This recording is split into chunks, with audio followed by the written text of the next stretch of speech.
So the date is August 16th, 2002, and flying over a valley in Afghanistan are two A-10 Warthogs.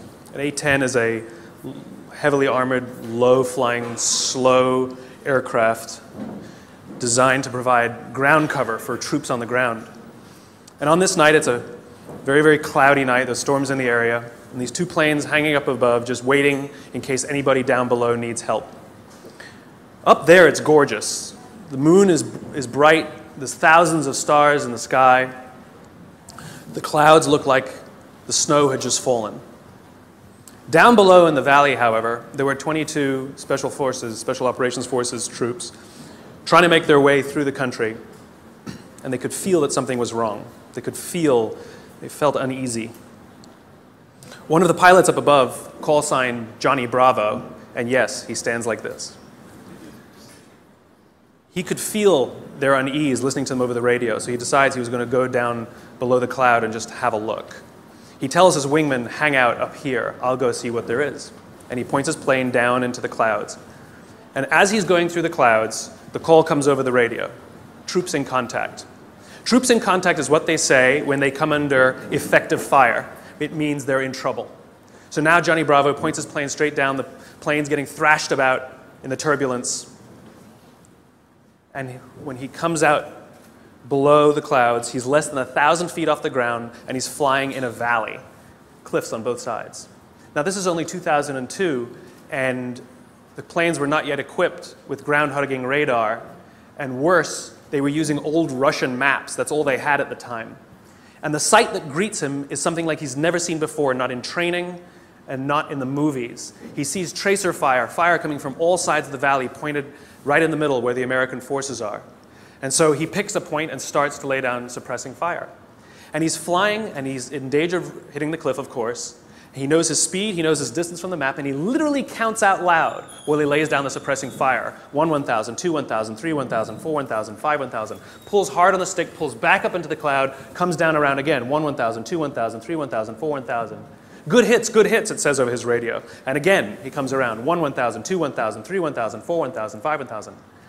He runs out of ammunition. Fuel is fine. Flies back up to the top of the cloud, tells his wingman, you need to get down there. His wingman isn't sure about the conditions, so the two of them fly back down together. His wingman lays down the suppressing fire, and Johnny Bravo counts as they fly 3 feet apart from each other, wing to wing. 1, 1,000, 2, 1,000, 3, 1,000, 4, 1,000, 5, 1,000, up and around again. 1, 1,000, 2, 1,000, 3, 1,000, 4, 1,000, 5, 1,000. That night, 22 Americans went home alive with 0 casualties. My question is where do people like Johnny Bravo come from? Who are they? Who would risk their lives for others so that they may survive? I asked Johnny Bravo. I asked him, why would you do it? Why would you risk your life so that others may survive? And he gave me the same answer that everybody in his position gives, because they would have done it for me. Now, if you think about it, in the military, they give medals to people who are willing to sacrifice themselves so that others may gain. In business, we give bonuses to people who are willing to sacrifice others so that we may gain. We have it backwards. Wouldn't you like to work in an organization in which you have the absolute confidence, the absolute knowledge that other people that you may or may not know who work in the same organization as you would be willing to sacrifice themselves so that you may survive? And I'm not talking about giving your life. I mean, we don't even like to give up credit, you know? So where do people like Johnny Bravo come from? Well, it's an age-old question. They're not born. They're actually made. If you look at the human animal is like a machine. There are systems inside our bodies that are trying to get us to do things that are in the interest of the survival of the human animal, right? Just like in a business, in a company, if you want people to do something, you offer them some sort of positive or negative incentive to direct the behavior, right? So if you want people to achieve a certain goal, you offer them a bonus if they achieve that goal, and they'll work towards that goal because they want the bonus. It's a very simple system. The human body works exactly the same way. It works exactly the same way. Inside our bodies are chemicals that are trying to get us to do things that are in the best interest of us. If you've ever had a feeling of happiness, pride, joy, love, fulfillment, All of these feelings that we have are chemically produced feelings. And they're produced by 4 chemicals predominantly. These are basically responsible for all of the feelings that I would generically call happiness. They are endorphins, dopamine, serotonin, and oxytocin, EDSO. These 2 chemicals, endorphins and dopamine, I like to call these the selfish chemicals because you don't really need anybody's help to get them, right? Let me tell you a little bit about what they are. Endorphins. Endorphins are designed to do one thing and one thing only: mask physical pain. That's it. That's what they do. If you're a runner, if you've ever gone and done heavy exercise, you've heard of an endorphin rush or a runner's high. Basically what's happening is when that runner's out there pushing their bodies harder than they've ever pushed before, they feel good. And when they're done with their run, they feel fantastic. And then an hour later, they're in pain for damage they caused to their muscles an hour before, right? This is what endorphins are designed to do. They're designed to mask physical pain. The caveman reason for this stuff, because this stuff is all from 50,000 years ago, understand, Homo sapien existed at the same time as other hominid species, and yet we survived and they didn't. What is it about this species that's so good at survival and thriving? Look at the world we've built. It's not just that we're smart. We're certainly not the strongest and we're certainly not the smartest. It's that we're social animals. We have to do things together. We have to look after each other, and we have to work together to ensure that we survive, that we do well. This is how we're designed, right? These chemicals are trying to make that happen. So in these caveman times, 50,000 years ago, Paleolithic era, we had to eat. We're not the strongest, we're not the fastest. But there's one thing that the human animal is made for: endurance. We could track an animal for hours and hours and hours and miles and miles and miles. And if we were tired, we'd keep going. And if we got injured or we had to bring the food back to the cave, we'd continue to do it. And it was so good, it felt so good, that maybe we'd even volunteer to go hunting the next day, just like we get addicted to exercise, right? Oh my God, it was so much fun yesterday. I will totally go hunting tomorrow, right? Good system for the survival of the group. Good system. By the way, the reason laughing feels good is because of endorphins. You're actually convulsing your internal organs, and endorphins are masking the physical pain. I'm sure everybody here has laughed so much that the endorphins eventually run out and you go, stop, stop, it hurts. Endorphins, they feel good. Dopamine. Dopamine is the feeling that you found something you're looking for, or that you accomplished something you set out to accomplish. So you know that feeling you get when you cross something off your to-do list? That's dopamine. Feels awesome. You know when you have a goal to hit and you achieve that goal, you're like, yes! You feel like you've won something, right? That's dopamine. The whole purpose of dopamine is to make sure that we get stuff done, right? The historical reason for dopamine, we would never eat if we only waited until we got hungry, because there's no guarantee that we would find food. So dopamine exists to help us go looking for food. We get dopamine when we eat, which is one of the reasons we like eating. And so when you see something that reminds you of something that feels good, we want to do the behavior that helps us get that feeling, right? So let's say you're out there going for a walk and you see an apple tree in the distance. You get a small hit of dopamine. And then what it does is it focuses us on our goals. And now we start walking towards the apple tree. And as the apple tree starts to get a little bigger, we feel like we're making progress. You get another little shot of dopamine and another little shot of dopamine until you get to the tree and you're like, yes! Okay? This is why we're told you must write down your goals. Your goals must be tangible. There's a biological reason for that. We're very, very visually oriented animals. You have to be able to see the goal for it to biologically stay focused, right? If you don't write down your goals, if you can't see your goals, it's very hard to get motivated, to get inspired. For example, think about corporate visions, right? A corporate vision has to be something we can see, right? That's why it's called a vision.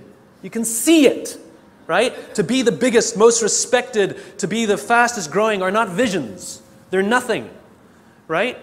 What does that even look like? Respected by whom? Your mother? Yourself? Your friends? Your shareholders? Who knows? What's the metric? Dunno. It's amorphous, doesn't motivate us. Just like I can't tell you, you will get a bonus if you achieve more. You're going to ask me, how much more? I'm going to say, more. Doesn't work. You need a tangible goal. You need a tangible goal, right? Here's a great vision. Martin Luther King, I have a dream that one day little black children and little white children We'll play on the playground together and hold hands together. We can imagine that. We can set our sights on that. And every time we achieve a goal and achieve a metric and achieve a milestone that makes us feel like we're making progress to the vision we can see, we keep going and going and going until we achieve something remarkable. You have to be able to see it. Dopamine. Like I said, dopamine is the feeling you get when you set out to find something you're looking for as well. I talked about the to-do list. I came home from a trip just a couple days ago, and I had a bunch of errands to run, and I wrote down a little list of things I had to do, and off I went, right? And as I was walking past, I think it was the dry cleaners, I don't remember. I was walking past something, I remembered, oh, I have to do that, and I hadn't written down on my to-do list. So I went in and finished what I needed to do, and then when I came out, I then wrote it on my to-do list and then crossed it out. Because I wanted the dopamine. Feels good. Dopamine comes with a warning. Dopamine is highly, highly, highly addictive. Here are some other things that release dopamine. Alcohol, nicotine, gambling, your cell phone. Oh, you think I'm joking? Okay, we've all been told that, if you wake up in the morning and you crave a drink, you might be an alcoholic. Well, if you wake up in the morning, the first thing you do is check your phone before you even get out of bed, you might be an addict. If you walk from room to room in your own apartment holding your telephone,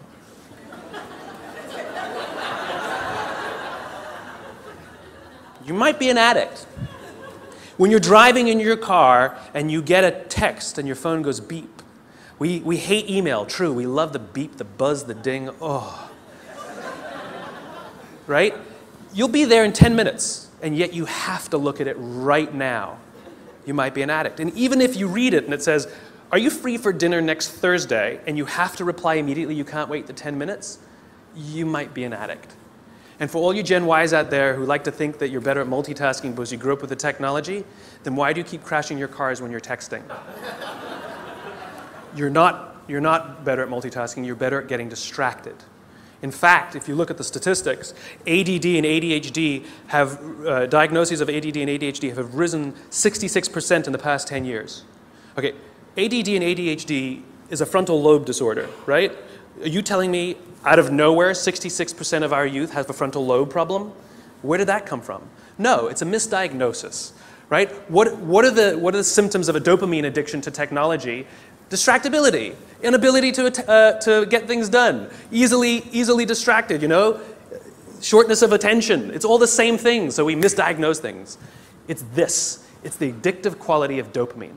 We can also get addicted to performance in our companies when all they do is give us numbers to hit, numbers to hit, numbers to hit, and a bonus you get, and a bonus you get, and a bonus you get. All they're doing is feeding us with dopamine, and we can't help ourselves. All we do is want more, more, more. It's no surprise that the banks destroyed the economy, because one of the things we know about dopamine addict is they will do anything to get another hit, sometimes at the sacrifice of their own resources and their relationships. Ask any alcoholic, gambling addict, or drug addict. Ask them how their relationships are doing and if they've squandered any of their resources. It's an addiction. Dopamine is dangerous if it is unbalanced. It is hugely helpful when in a comfortable and balanced system, but when unbalanced, it's dangerous and it's destructive. You don't need anybody's help to get these. Go for a run, achieve your goals, you'll get dopamine. You'll get endorphins. But you won't have any feeling of fulfillment or love or trust. That's where these come in. These are attempting to manage these. This is what makes our society great. This is where people like Johnny Bravo come from. It's because of these two chemicals that leaders really fulfill their great responsibility. Outside in the world is danger at all times for various reasons. In caveman times, that danger may have been, a saber-toothed tiger. It may have been the weather. It may have been a lack of resources. It may have been, who knows, any number of things. Things that with no conscience are trying to kill you. They want to end your life. And so how do we survive? We work together. And together, we come together in our groups, in our companies, in our tribes, to feel like we belong, to be around people who believe what we believe, so that we may feel safe. When we're surrounded by people who have our best interests in mind and we feel safe, we will organize ourselves and cooperate to face the dangers externally. Don't forget, the outside dangers are a constant. In a modern world, the outside dangers may be your competition that's trying to put you out of business, or at least steal your business. It might be the ebbs and flows of the economy. It might be terrorism. All of these unknowns, all trying to put you out of business, take away your job, take away your livelihood, end it for you. Nothing personal. It's a constant. Inside our organizations, the dangers we face are not a constant. They are a variable. And they are the decisions of leadership as to how safe they make us feel when we go to work. This is the job of leaders. Aesop said it better than I can. There's an Aesop fable about 4 oxen that stand tail to tail. And whenever the lion tries to eat them, no matter what angle from which he attacks, he will always be met with horns. However, due to infighting and disagreements, they separate and they go and graze in different parts of the field. And one by one, the lion picks them off and kills them all. When we stand together, we can more easily face the dangers outside. When we break up inside our companies, if our leaders don't allow us a space to feel safe inside our own companies, to feel like we belong, then we're forced to exert our own energy to protect ourselves from each other. And, by the way, expose ourselves to greater danger from the outside.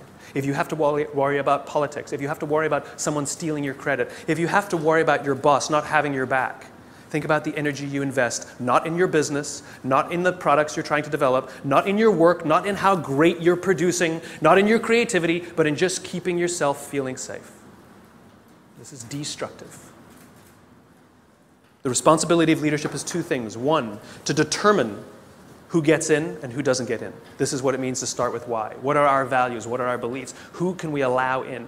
Second thing is to decide how big this is. How big do we make the circle of safety? How big do we make the circle of belonging? Do we keep it around just our C-level executives and call it an inner circle and allow others to try and fend for themselves and maybe try and get into our inner circle?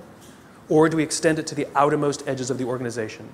Great leaders extend the circle of safety, the circle of belonging, out to the outermost edges, so the most junior person feels like they belong, feels safe, feels like they have top cover from somebody like Johnny Bravo.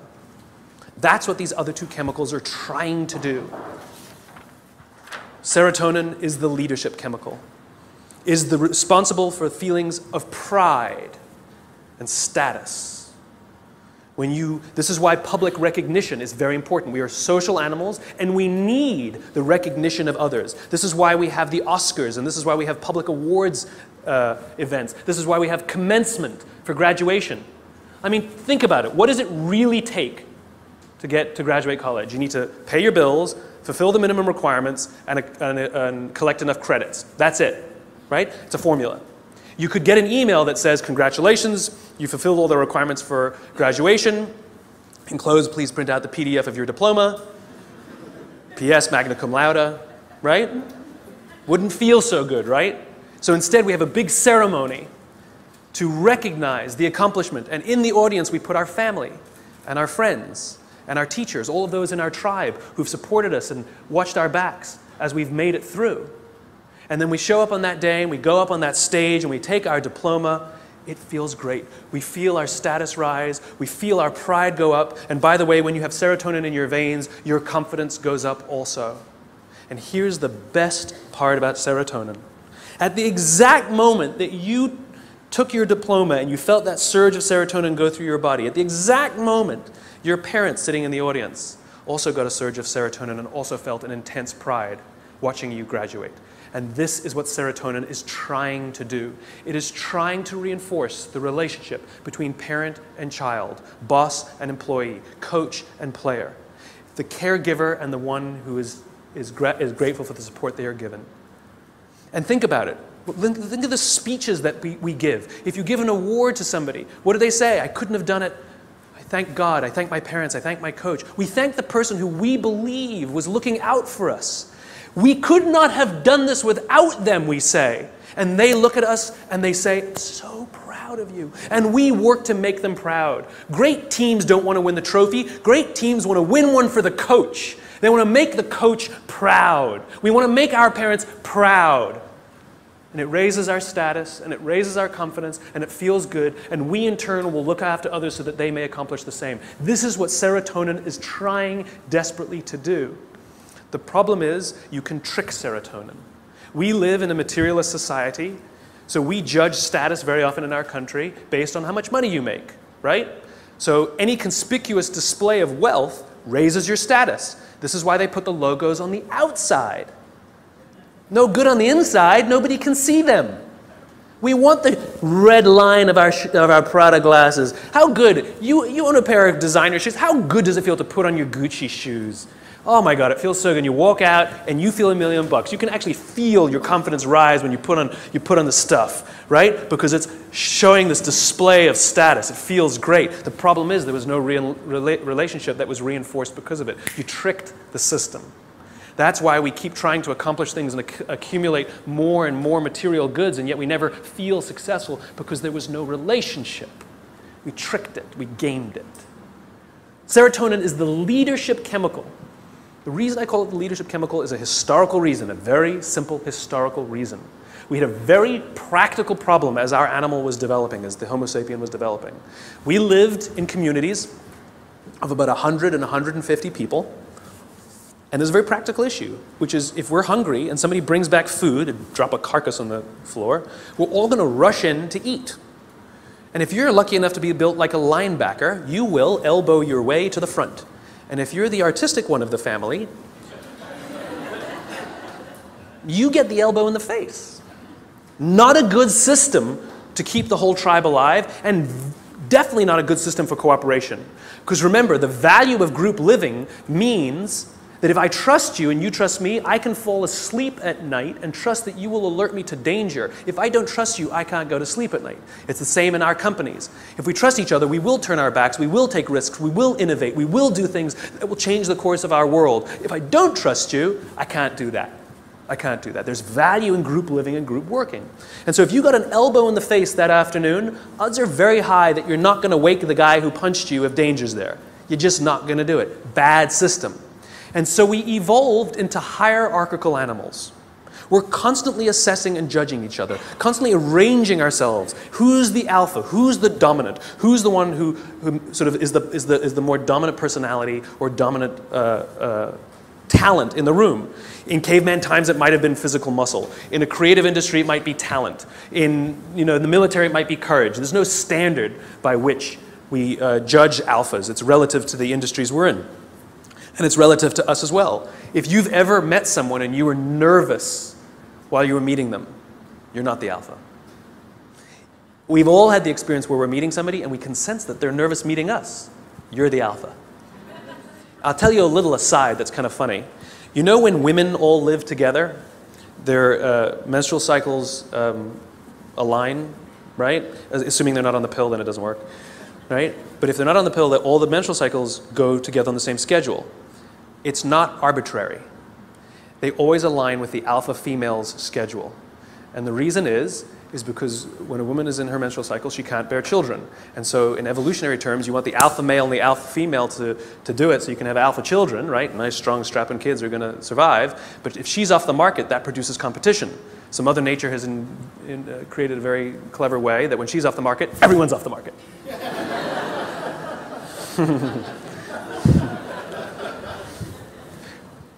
Back to the talk. So we're constantly judging and assessing each other who's alpha, right? And what we do is when we assess that someone else is the alpha, we voluntarily take a step back and allow them to eat first. Alphas get first choice of meat and first choice of mate. Good system. Good system. The alpha gets to eat first. The rest of us may not get the best cut of meat, but we will get to eat eventually and we won't get an elbow in the face. Good system. We'll happily alert them to danger later. Good system. This is why we're constantly trying to raise our status, is because there are benefits to being the alpha. People will do things for us and step back and offer us favors, right? To this day, we're perfectly comfortable giving special treatment to our alphas. No one has a problem that your boss makes more money than you. You might think he's an ass, But you don't have a problem that he makes more money. Nobody has a problem that somebody who outranks us at work has a bigger office than us. Doesn't offend us. It is deeply ingrained in us. We happily step aside and allow our alphas first choice of meat and first choice of mate. It's good to be the king. There are advantages that come with being the alpha. You get special treatment. You get to eat first. People show you love and respect. It boosts the serotonin. You walk around like this. It boosts your confidence. It's awesome. But it comes at a cost. You see, the group is not stupid. We're not giving all of that stuff away for free. Leadership, alpha, comes at a cost.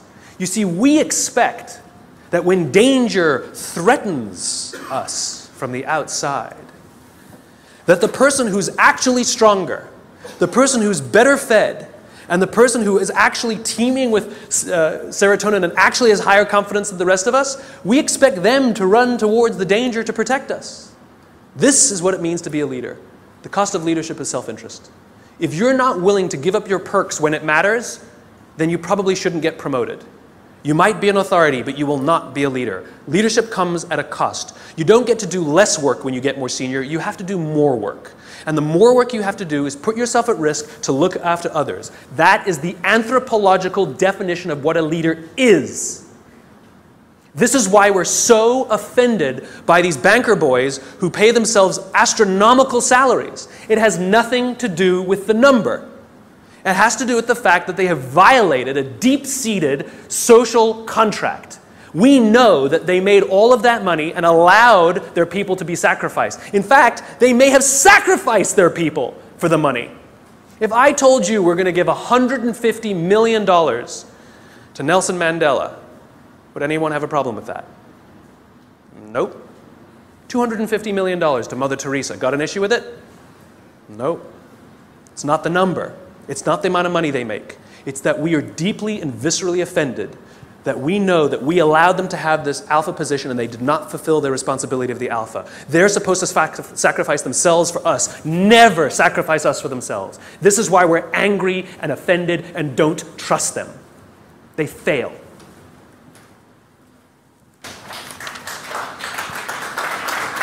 Oh, there's more. Oxytocin. This is the best chemical of all. Oxytocin is the feeling of love and trust and friendship. It's all the warm and fuzzies. It's all the unicorns and rainbows. It's the reason we like to spend time with our friends even if we don't do anything with them. We just sit and watch TV. We love their company. I promise you, nearly every single person sitting in this room today chose the person they're sitting next to. You're not sitting next to a stranger. You're sitting next to somebody you met, came with, or kind of know a little bit. Why? Because it makes you feel safer, doesn't it? If you got up and went and sat next to strangers, it wouldn't feel so good. That's the feeling of oxytocin. Oxytocin is that intense feeling of safety that someone's got your back. There are multiple ways you can get oxytocin. One way to get it is physical contact. Hugging feels wonderful. Right? When women give birth to children, huge surge of oxytocin in their body. This is what's responsible for the mother-parent, the mother-child bond. Right? It's all that oxytocin in the system. This is why shaking hands matters. Imagine you're doing a deal with someone and you're ready to sign the contract and you say, I'm so excited to do business with you. And they go, I don't need to shake, let's sign the contract, I'm also excited to do business with you. And you go, great, well let's shake on it then. They go, no, I agree to all the terms, let's get this deal done, I can't wait to work with you.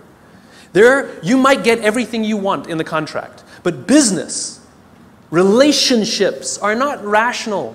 They're about feeling safe, they're about feeling we belong, it's human. And one of the ways we want to know that that relationship is solidified is with physical touch. Their simple refusal to touch you, to exchange that oxytocin, means one of two things will happen. You will either completely scuttle the deal or you will go into it nervous. Human bonds matter. Another way you can get oxytocin is through acts of human generosity. An act of human generosity is defined as giving of your time and energy and expecting nothing in return. Money doesn't work, sorry. If I told you that this morning I gave $1,000 to charity, what would you think of me? You'd be like, good for you. What, do you want a medal?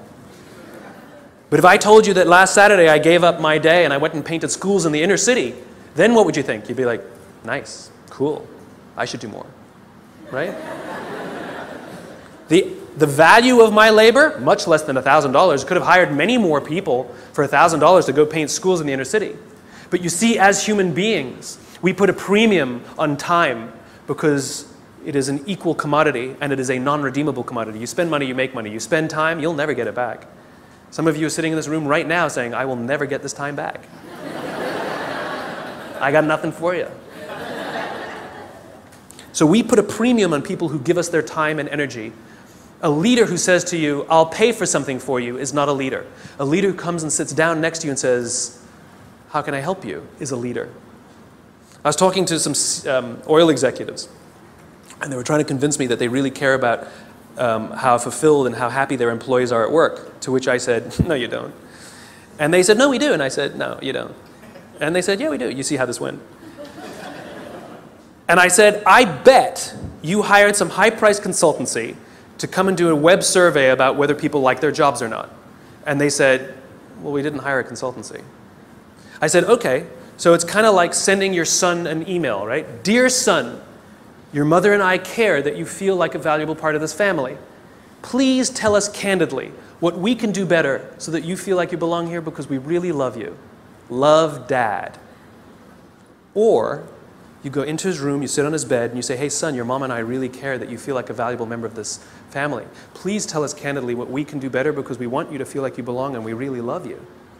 Same words, same intention, same desire. The difference is one you gave time and energy and the other one you didn't. This is the problem with email. It's too easy. It's too easy. There's no time and energy expended. It's too easy. Don't feel anything. If I come to your house for dinner and you make me a lovely dinner, the next day I send you a very nice thank you email, what a wonderful host you are. Or 3 days later, you receive a handwritten note from me with the exact same words that were written in the email. Which one makes you feel better? Handwritten note. The sentiment was the same, the words were the same. The difference is one took a little more time and a little more energy. Leaders are the ones who give us their time and give us their energy, not the ones who give us their money. It doesn't count, it doesn't work, it just biologically doesn't work. This is how you get oxytocin, doing nice things for people that require that you sacrifice a little bit of time, a little bit of energy, something you will never get back. And if you expect something in return, then you weren't really giving in the first place. You take someone out for dinner because you want them to hire you, you're not really taking them out for dinner. You want something in return. It's just a protracted transaction. It's not relationship building. It's nonsense. I was walking down the streets of New York, true story, and the guy in front of me, his backpack opened and a bunch of paper spilled out on the street. Didn't think much of it. I bent down, gathered the papers up, handed them back to him, and pointed out that his bag had opened. I did a small act of generosity for somebody. I got a small burst of oxytocin. I felt good. Also, the person on the receiving end of the act of generosity feels good. They get a shot of oxytocin. He felt good. He says thanks. I get to the end of the block, and I'm standing waiting to cross the street. And a guy who also happens to be standing waiting to cross the street turns around, true story, turns around and says to me, I saw what you did back there. That was really cool. As it turns out, witnessing acts of human generosity release oxytocin. Remember, our bodies are trying to get us to repeat behaviors that are in our best interest, and it's making us feel good when we see or do acts of human generosity so that we will do them. In fact, the more oxytocin you have in your body, the more generous you actually become. In other words, the more you do, the more you want to do. It gets better than that. Lots of oxytocin in your body inhibits addiction. It makes it very difficult to get addicted to something when you have lots of oxytocin in your body. It actually inhibits addiction. It boosts your immune system. It makes you healthier. That's why happy people live longer. It's why couples live longer. Oxytocin, it actually is good for us. It increases our ability to solve problems. It increases our creativity. It's really good for us, and it's not addictive. It just feels great. It takes time to build up, though.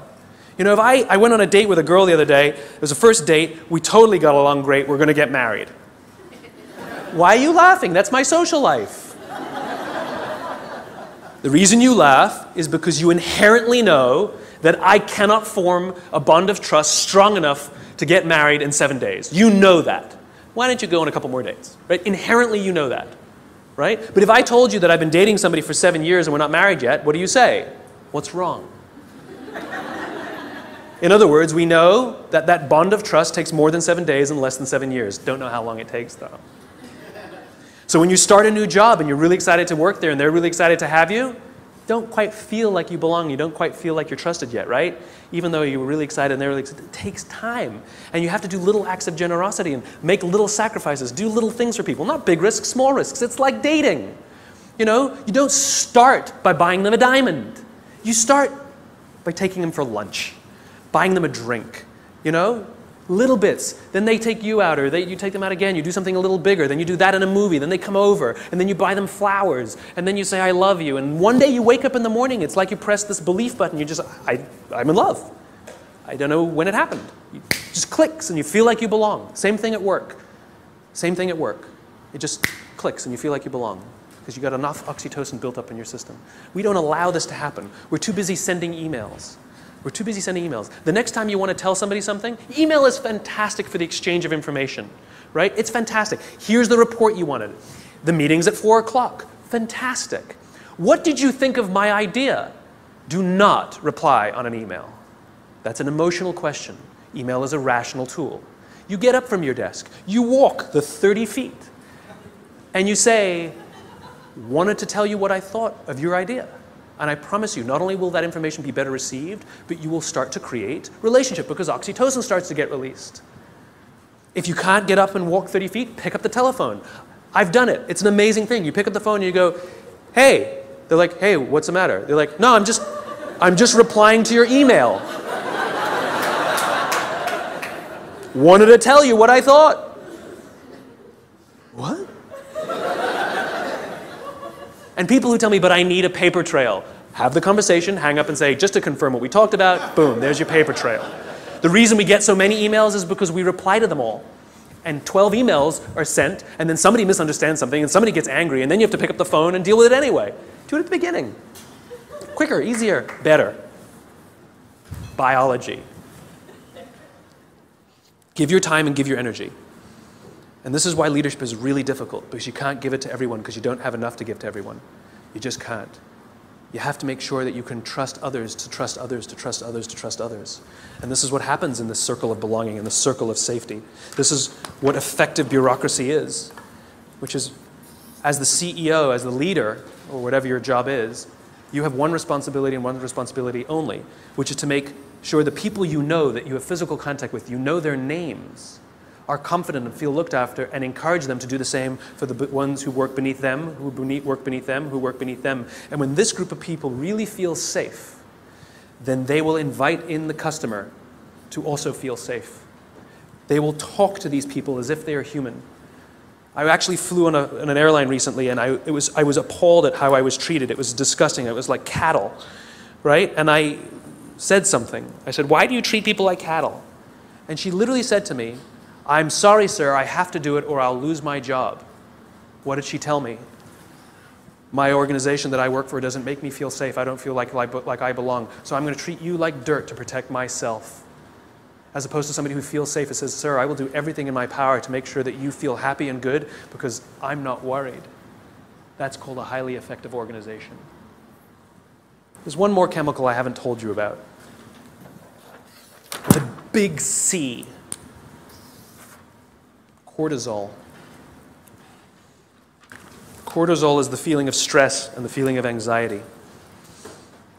We share these chemicals with all the social mammals.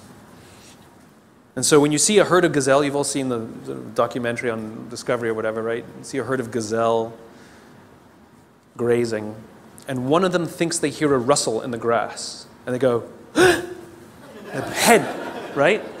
That's what cortisol does. Cortisol is designed to keep us alive. It is the first stage of fight or flight. It makes us paranoid. It makes all of our senses hyper-attuned to look for danger. It injects glucose into our muscles to make us stiff and ready to go in case we need to fight or flight. It increases our heart rate like crazy, right?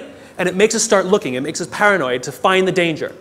And the cool thing about cortisol when you work in a social environment is if other people sense that you're nervous, they get nervous. So all the other gazelle go, they didn't hear anything. They just saw Steve over there get really freaked out. And so they got all freaked out. And now they all start looking for the danger. Good system. And one of them, who didn't even hear the initial rustle in the grass, sees the lion, runs, they all live another day. Good system.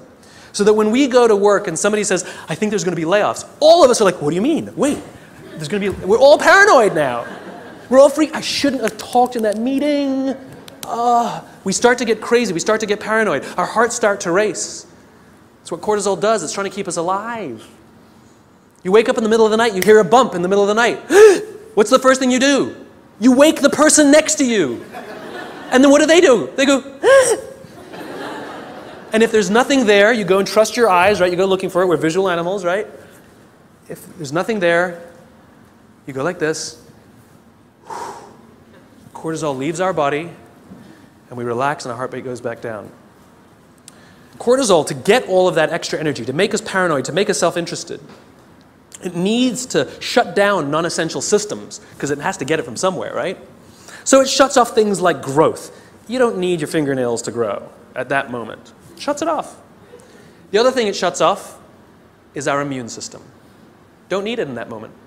The problem is you're not supposed to have cortisol in your system all the time. You're supposed to have it in and then gone. And when we go to work in a place that doesn't make us feel like we belong, that doesn't make us feel safe when we're at work, guess what? We got little bits of cortisol dripping in our body. Drip, drip, drip, drip. Makes us paranoid. Drip. I know my boss hates me. I know he hates me. He hates all my ideas. I know it. Drip, drip. It makes us self-interested. One of the things cortisol does, it inhibits the release of oxytocin. Biologically, if you work in a high-stress environment where you don't feel safe, you are biologically less empathetic and less generous. We don't care about each other because we're too busy trying to protect ourselves. Drip, drip, drip. Our immune systems are now compromised. Drip, drip, drip. We live in a country with some of the best medical education in the world, some of the best medical systems in the world, some of the best doctors in the world, some of the best hospitals in the world, some of the best medicines in the world. Please explain to me why diabetes is on the rise, heart disease is on the rise, some cancers are on the rise. It ain't partially hydrogenated oils. Our jobs are killing us. And the people who are responsible are the leaders. And we also know that parents who come home stressed out, their kids learn that this is what work is. That work is something that makes you short-tempered and unhappy. And so they expect it as they grow older. Worse, we know that parents who come home upset and angry, it has such a negative impact on their children that there's some studies that show that they might actually become bullies because of their unhappy parents who hate their jobs and have excessive amounts of stress. Our companies are literally killing us. So what are you going to do about it? What are you going to do about it? Leadership is not a rank. Leadership is not a position. Leadership is a decision. Leadership is a choice. It has nothing to do with your position in the organization. If you decide to look after the person to the left of you and look after the person to the right of you, you have become a leader. You've seen the movie 300, right? The Spartans, the greatest fighting force of all time. You want to know one of the things that made the Spartans great? Wasn't their muscles, wasn't their spears. It was their shields. They stood shield to shield, and the phalanx was strong because those shields were big. And they were told when they were young children, you either bring your shield home or you come home on your shield. The punishment for losing your shield was tremendous in battle. Because if you lost your shield, that means you cannot protect the person to the left of you and the person to the right of you, and you have destroyed the phalanx. It's the shield that matters, not the spear. Not the spear. It's your willingness to sacrifice yourself, not your life, maybe your credit, maybe your little time, maybe a little energy, maybe your time, maybe getting up from your desk and talking to somebody for 30 minutes instead of sending a 3-minute email. It's your willingness to sacrifice for someone, to hold that shield up so that they feel safe, that makes you a leader. And you want to know how you beat a dopamine addiction? If you're worried that you're addicted to performance and all those dopamine things, Alcoholics Anonymous has been highly effective for decades, 80-something years. We all know the first step of the 12 steps. We joke about it, right? Admit you have a problem. Do you know the 12th step? Don't say, it's supposed to be anonymous. I'll tell you what the 12th step is. Alcoholics Anonymous knows that if you master all 11 steps, but not the 12th, you will drink again. If you master the 12th step, you will beat the disease. What's the 12th step? The 12th step is the commitment to help another alcoholic. Service. Service to another. Oxytocin wins. Serotonin wins. The more we look after each other, the safer we feel, the more we feel like we belong, and the more we will work together to confront the dangers outside. Do this for others, and others will become Johnny Bravo. Thanks very much.